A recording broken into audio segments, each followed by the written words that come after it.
Hi guys! Kumusta po sa inyong lahat? So for today's video ay tara at samahan niyo po ako magluto nitong ating luncheon meat seaweed rolls. Ayan.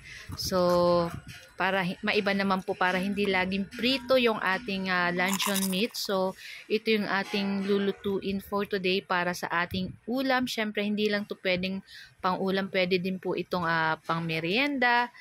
Ayan, pwede ding pang pulutan, di ba?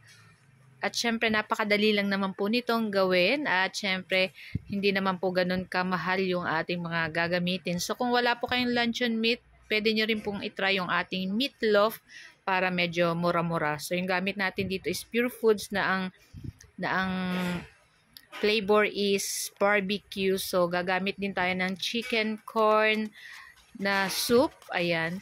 Yan yung ating pampalasa later. So, cubes ko lang dyan yung ating luncheon meat, yung ating carrots na 1 piraso, at yung ating sibuyas na 1 piraso, at yung ating spring onion. At maglalagay tayo ng 2 tablespoon na harina. At pagkatapos, syempre maglalagay din tayo ng 1 pirasong itlog. Ayan. Naku, napakadali lang naman po nitong gawin. At ayan, naglagay rin po ako ng powder na garlic. At 1 tablespoon na oyster sauce. Pagkatapos ilagay na natin dyan yung ating chicken and corn na soup. Ayan, hindi lang siya pwedeng pang soup, pwede din siyang pang timpla sa ganito. So ayan, hinati ko lang yung 1 sachet nun. At nagdagdag pa ako dyan guys ng 2 pang kutsarang ang tawag niyan, harina, kasi medyo hindi pa ganun ka yung texture ng So kayo na pong bahalang mag-adjust. So ayan na nga yung ating seaweed roll dyan. Yung ating ginagamit pang sushi, yan yung ating gagamitin. So, para lang tayong gumagawa ng lumpia, para tayo nagbabalot ng lumpia. Ayan, Shanghai. So, ganyan lang po kadali yan. Tapos, mamaya, ayan, ito yung ating, ididip natin dyan, mamaya yung ating seaweed bago natin iprito. At ayan na nga, ito yung ating nagawa lahat dun sa ating luncheon meat seaweed roll. Ayan, madami-dami guys. So, guguntingin lang natin yan dyan guys ng ganito. At pagkatapos, pag nagunting na natin lahat, ayan, i-ready na natin yung ating may cornstarch, tinunaw na cornstarch na 2 kutsara at 2 kutsara din na harina. At ilulubog lang natin dyan yung ating mga ginunting-gunting na luncheon meat seaweed roll. Pagkatapos, syempre magpapainit tayo ng mantika. At pag mainit yung mantika, ilulubog na natin dyan or ipiprito na natin dyan yung ating luncheon meat seaweed roll. Ayan. So, hintayin lang natin yan guys mag-brown ng katulad ng ganito. At pag nag-brown na yan guys ng katulad nito, ayan.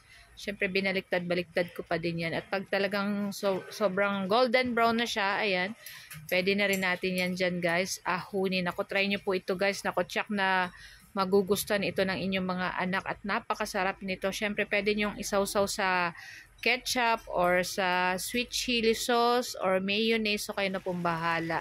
So yun ang ating second batch dyan. Ayan yung ating second batch.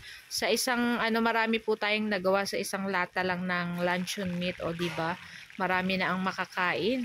Pwede nyo guys din itong pang negosyo. Ayan, lalo na ngayon at bakasyon.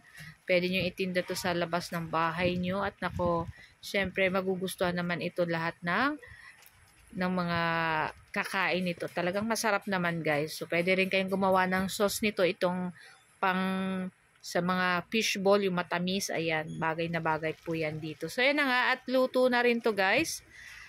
So hahanguin na rin natin to guys. Ito yung ating last batch na ating pigpritong luncheon meat seaweed roll. Ayan, kayo po ba guys, ano po ang inyong lunch? Ayan, share nyo naman. So, ayan na nga, at hanguin na natin at luto na. At ayan na lahat guys yung ating naluto. Ayan, sobrang dami, diba? So, napakasarap nito. Para kang kumakain ng sushi na ewan. Basta masarap, iba yung lasa. Talagang perfect sa may sausawan. Talagang manamis-namis. Ayan, diba? Ang lutong-lutong yan. Maririnig nyo. Super crunchy at talagang yun guys. So, ito lang ang aming video for today. Sana po ay nag-enjoy kayo. Huwag niyo po sanang kalimutan mag-like, mag-comment, at syempre pa-share na rin po ng ating video. Kaya kung apo sa inyo, try nyo na din po ito lutuin at napakadali lang naman. So guys, thank you for watching and see our next video again. Ciao!